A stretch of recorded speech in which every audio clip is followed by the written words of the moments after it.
This one is Block 11, lot number 7.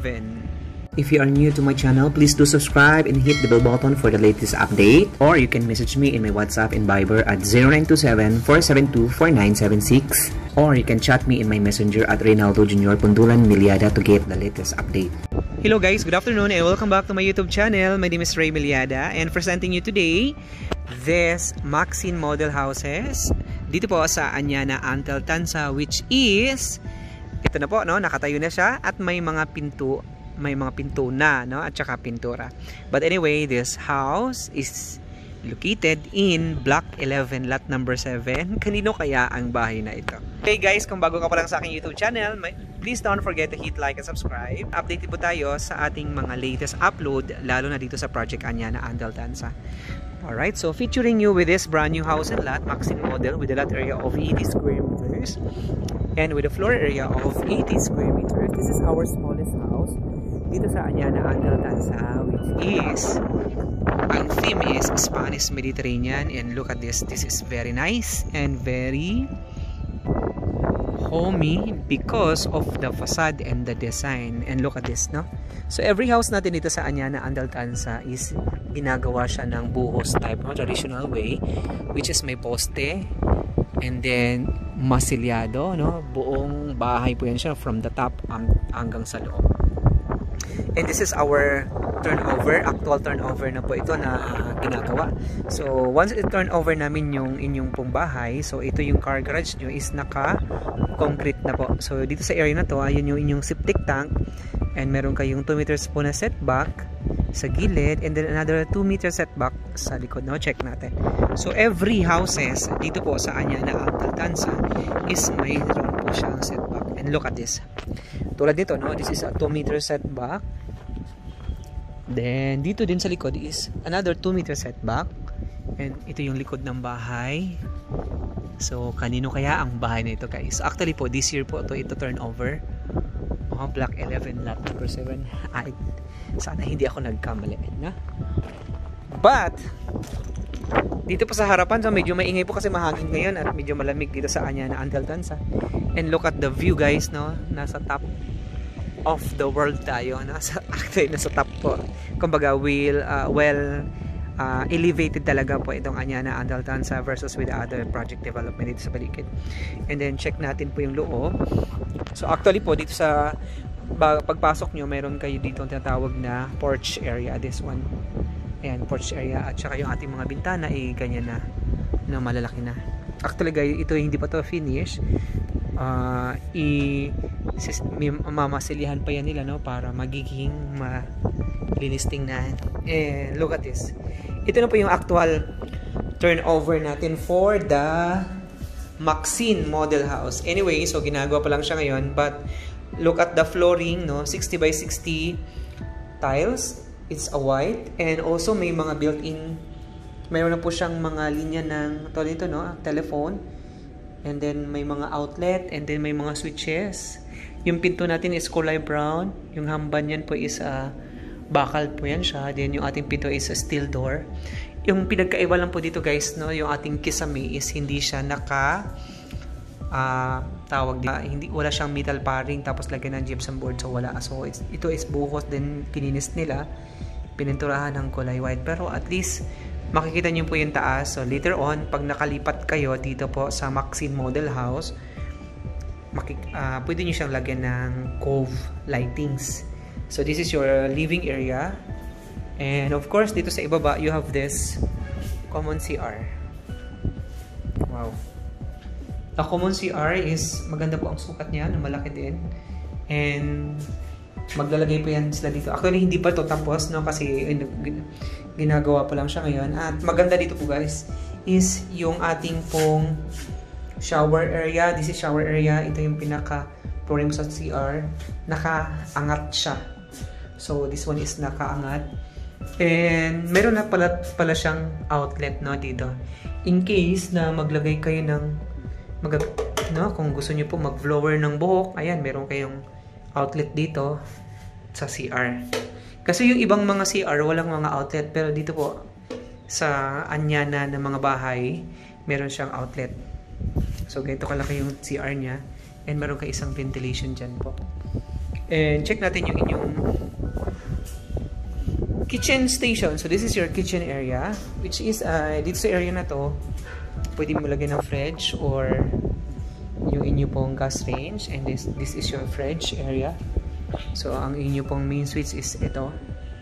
So medyo hindi pa siya gaanong buo, finish, but makikita mo na yung ganda ng bahay. No, actually malaki din naman siya kung mayroon po kayong anak na 2, 3 or 4. So pwede na rin siya sa ganitong unit. Kasi later on, pwede nyo naman siyang i-extend yung bahay. Kasi doon sa likod, meron kayong 2 meters na setback. Right, check natin. Actually po, ito yung ating maliit na bahay, no? Dito sa Anyana Antel Tanza, itong Maxine Model House. But pwede kayong magpagawa pa din ng sarili mong design kasi we have lot only here. Okay? Pag akit nyo sa ibaba, sa itaas, no, meron kayong malaking ventilation dito, bintana. Which is yung liwanag galing sa labas. Ayan, papasok dito sa, magpo-fall dito sa inyong hagdanan, no? Mag-create siya ng light. Alright, so nasa second floor tayo. Dito sa second floor, meron kang 3 bedrooms. So this one po, ito yung pinakamaliit na room. So kasya dito isang single bed. But, tingnan mo po, yung corner niya instead of white, iniba nila yung kulay. And also, meron na rin siyang mga outlets. And of course, no, ang pinakamaganda po na part, lalo na nasa isang subdivision kayo, is yung atin pong fences. Tingnan mo, nasa 10 feet ang taas niyan, guys. Ayan. So mahihirapan akyatin, no, yung property natin ng outsiders. So this is the one room. May mga outlet na din siya. Pero alam mo, maganda dito, no, kinis ng kanilang mga wall. Magandang finish. And ito yung another room. So sa second room, mas malaki-laki dito. Pwede ditong double bed. Na meron siyang isang ventilation, but alam mo, maliwanag, mahangin talaga dito po. Ayan, so ang pinapakita namin ito kasi February 1, no, mayroon tayong price increase, no, sa lahat ng bahay natin. Even house and lot or lot only. Kasi dito sa itaas, meron kang common CR po. Ganon din po yung common CR natin. Meron din siyang outlet. So, mas maganda. So, in case, no, maglagay kayo ng heater or blowers inyong buho, kaya at least meron po kayong outlet na dito. And, ang maganda siya, hindi talaga siya pantay. Ayun, nakaangat talaga siya. Yan, nakaangat po siya.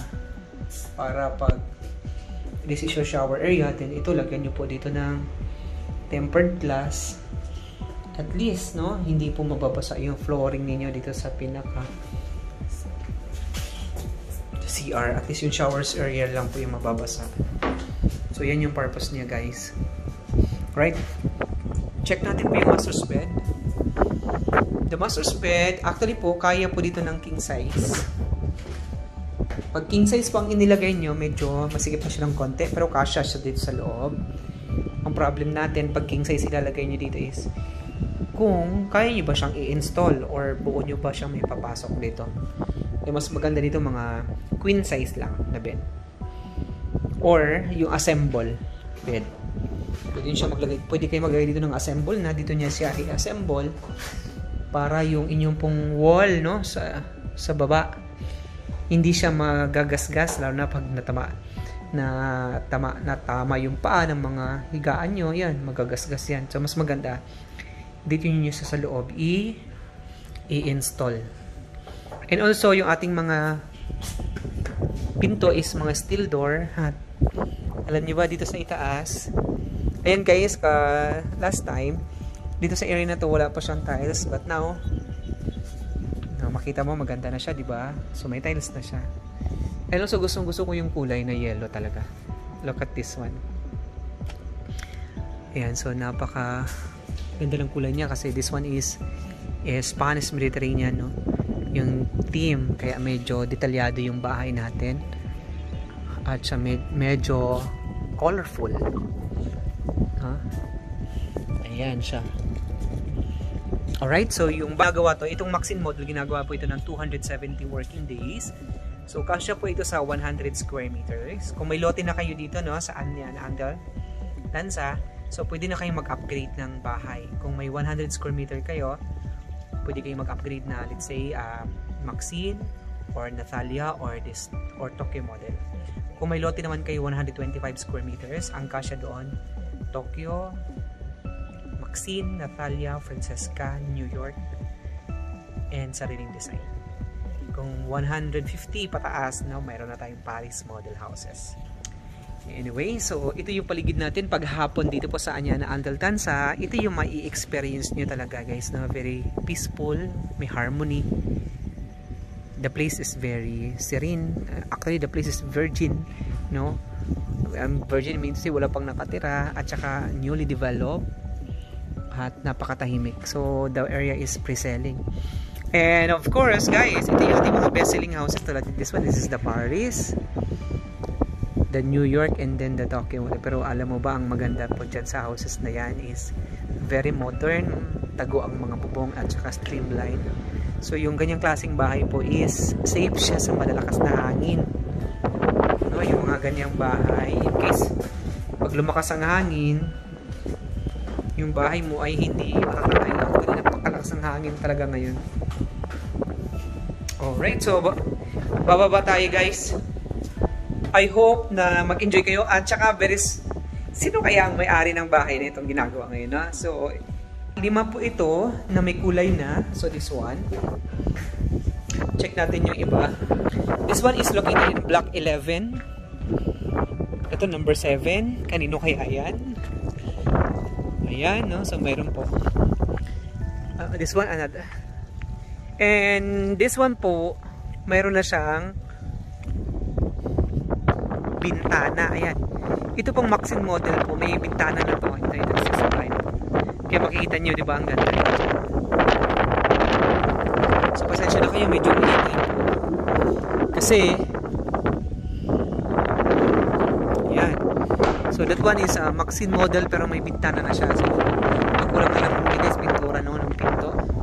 Kasi isa medyo marami ng kulay, pero pag nilagay natin ng bintana dyan, ganito yung magiging itsura niya. Floor area niyan, 80 square meter, 3 bedrooms, and then 2 toilet and bath. Actually, kasi malaki pa naman yung lote nyo. So, pag na-turn over sa inyo yung bahay nyo, ang maganda dyan, lagyan nyo po siya ng pinaka-balcony or slab dito sa itaas. Para yung sasakyan nyo may cover. Tapos, ilagyan nyo siya ng fence, baikot. Then, dito sa portion na to, guys, kasi harapan yan, maglagay kayo dyan ng parang water fountain. So, nai-imagine ko lang yung bahay na yan. Simple, small, but elegance. Ayan. Pero yan, guys, is napakatibay kasi yan po is post type house. Anyway, so thank you so much, guys, no, sa pagsama nyo sa akin dito po sa Anyana Antel Tanza. At mag-reserve na kayo kasi magpa-price increase tayo starting February 2021. February 1, no? Starting February 1, price increase po tayo. So message lang po kayo sa aking messenger o WhatsApp or Viber para po sa mga quotations at saka yung bagong videos. Okay, kung bago ka pa lang dito, please share, like, and subscribe sa inyong share nyo po sa inyong mga kaibigan. At this video talaga is very helpful. Kahit nasa abroad kayo, feeling nyo lang na nandito pa rin kayo sa Pilipinas, no, nagtitripping. Today, no, time check, nasa 6 o'clock na po tayo ng hapon. Alright.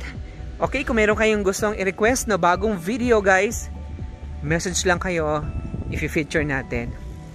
At ano ba yung mga kapag may bagong bahay, ano ba yung pamahiin sa mga bagong bahay? At kung ang bahay mo ba is i-construct na, ano ba yung ceremony na gagawin mo para yung bahay mo medyo sumagana? Anyway, guys, so thank you so much and God bless us all.